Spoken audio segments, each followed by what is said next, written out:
Hello, we are back, Johnny Casting fans. Okay, let me just grab the book. Alright, so I remember where we left off. As you saw, I changed the name of the last episode because it made more sense. So, yeah, we're trying to finish the book as soon as we can. So, here we go! Dragons were hurrying everywhere, glowing in the light. Large windows were cut into the walls all the way up, so the hall was flooded with sunshine. The floors blazed as if little rivers of fire ran through them. When Quay looked more closely, he saw a design of talon prints inlaid with gold running through the stone. Under his talons, gold veins were carved into the walls as well, some of them branching into flames or tracing shapes like clouds in the rocks. Claire remembered that the queen must be very wealthy. This showed how powerful she was as well, even with all this gold at their claw tips. No dragon dared to dig it out and steal it. 1 sec, gotta make sure this is. Alright, we're gonna put it down. 1 sec. So I can use this microphone. Alright, here we go. The guard shoved him in the direction where the gold talon prints led. Clay followed the trail, gazing at the dragons bustling around the hall. Skywings flew from level to level, hopping across the great space and dodging wings and tails as they went. Some of them exchanged small message squirrels in midair. Others were carrying buckets of water or clean animal skins or platters of food. Everyone seemed either very busy or as if they were trying to look very busy. Clay saw one young orange dragonette winging up to the highest level with a bucket of soapy water clutched in her talons. As she reached the top balcony, her tail tangled with other dragons and overbalanced. She lunged for the ledge and dropped the bucket, which plummeted all the way down, whooshing past Clet and the guards. A moment later, there was a clang and then a furious roar briefly silenced the hubbub. All the dragons in the hall glanced down, a furious and familiar roar. Clay darted to the edge of the balcony and looked down. At the bottom of the hall, under a metal grid, a dragon was trapped like a pinned squirrel. The bucket was rolling across the iron bars. All the suds and water had spilled out over the prisoner. It was Kestrel.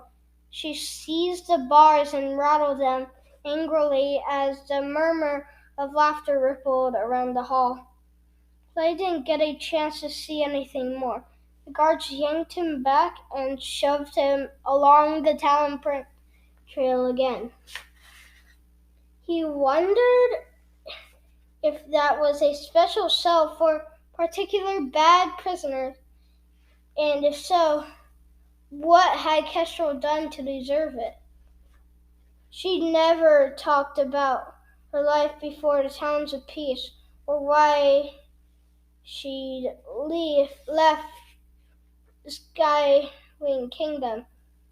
He'd always kind of imagined that she'd been kicked off for being too grouchy, although now he guessed that would have made her fit right in. He stopped thinking about Castro as the guards pushed him into Queen Scarlet's throne room. The queen was seated on top of a rock column carved in the shape of clouds, staring down at the dragons on the float below her. The wall opposite her was entirely open to the sky, revealing a steep drop in jagged rocks below. The gold tracery in the rocks and floor went over the top in her as if a great giant dragon had stumbled around the room, vomiting gold all over the place. Clay could barely see at first through the blaze of reflected sunshine. Then his eye adjusted and he spotted Glory laid out along her tree in the sunlight. She had her eyes closed and looked more relaxed than he'd ever seen her. A slow pulse of crimson teardrops wandered through her dark gold and navy blue scales. Two Skywing soldiers stood threateningly in front of her, bearing Clay's way. Starflight was kneeling before the queen in a submissive bow. Clay broke away from his guards to crouch beside his friend. "Are you all right?" he whispered. Starflight glanced up at the queen and gave a tiny shake of his head. "The Nightwing is trying to tell you it's rude to talk to anyone else before the queen in her own throne room," said Queen Scarlet. "First you bow to me, and then you stay put until I'm ready to address you all." "Really? What are they teaching dragonettes these days? It's so disrespectful." "Sorry," Clay mumbled, trying to match the bowing position Starflight was in. Somehow his talons didn't fold in quite the same elegant way. His wings felt like they were sticking out at weird angles. He peeked under one arm at Glory and nearly fell on his head. Queen Scarlet arched her ruby encrusted eyebrows at him and sniffed disapprovingly. Clay tried to stay as still as he could. "Let's see how much pages we have left. 1, 2, 3. Wait. 1, 2, 3, 4, 5, 6. An eternity passed. There was no other dragons in the throne room besides the guards around Glory and the three at the door who had brought Clay. There was no sign of Sunny anywhere. Queen Scarlet studied each of her claws one by one. Now and then she sharpened them on the rocks beside her. Finally, they heard a commotion in the tunnel outside. Clay couldn't help looking over his shoulder when he recognized Tsunami's voice shouting curses. A whole pack of Skywings came and dragging the Seawing Dragonette. She had several of the strange wires wrapped around her, binding her talons to her side and trapping her powerful tail. Her head whimpered around, snapping at each of them, so they were having trouble moving her more than a few steps at a time. At least they rolled her alongside Clay, and all the guards jumped back. Clay saw with satisfaction that more than one guard had long scratches and bite marks that looked like Tsunami's work. Well, hello, the queen said, looking amused. We've been waiting for you. I gather you're enjoying your stay? This is an outrage, Tsunami hissed. How can you treat dragons this way, especially us? We're the dragonets of destiny. Yes, very thrilling, said Queen Scarlet. I understand you've been underground for the last 6 years, so perhaps you haven't heard. Not everyone wants this war to end.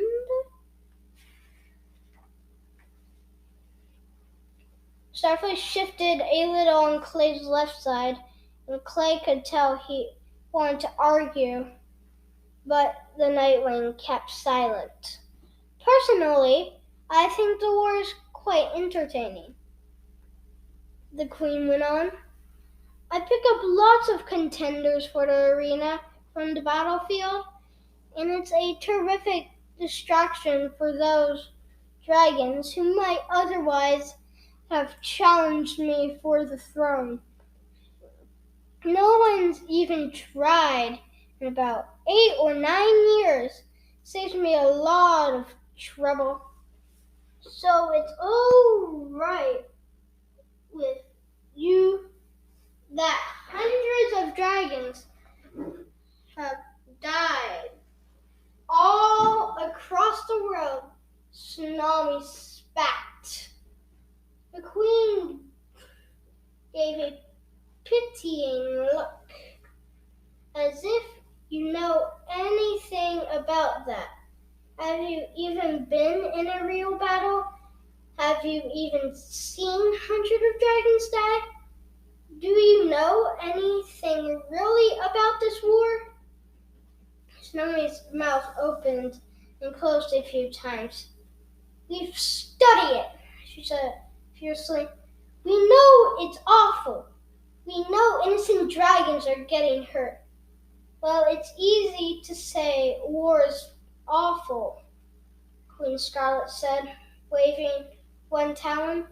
But it's not a lot hard to solve these problems without having a war, especially when you're talking about dragons. Fighting comes naturally to us. You should know. You attacked me when you barely even knew me. She flipped her tail forward, and Clay saw the ugly red gash in her scales. She felt queasy and guilty. Could they have done something else instead of attacking her? Would everything be different now if they'd found a peaceful way out? Tsunami looked flustered. And who should be the next Sandwing Queen? Scarlet? Asked Burn, Blister, or Blaze. I'd love to know if you've already decided that, from the wisdom and wide experience of your safe little underground cave. That's not our fault, Tsunami said. We want to be out in the world. Queen Scar looked amused again. That's what you think, she said, hilarious, as if you have survived this long out here. Your minders did tell you what happened to all the other dragonets born on the brightest night, didn't they? Starfleet inhaled sharply. He and Tsunami exchanged glances, but Clay didn't understand. The Guardians had never mentioned any other dragonettes born on the brightest night like they were. Tisk, tisk, Queen Scarlet said, seeing the surprise on their faces. I won't go into details, but it was very sad. Excuse me, Clay said. Starflight trod on his foot, trying to shut him up. But Clay jostled him away. Ow, stop. I have a question. Excuse me, Your Majesty, he said. Where's Sunny? Is she all right? Oh, the funny-looking sandwing, Clay Scarlet said. I think Burn will like her very much. She collects curiosities.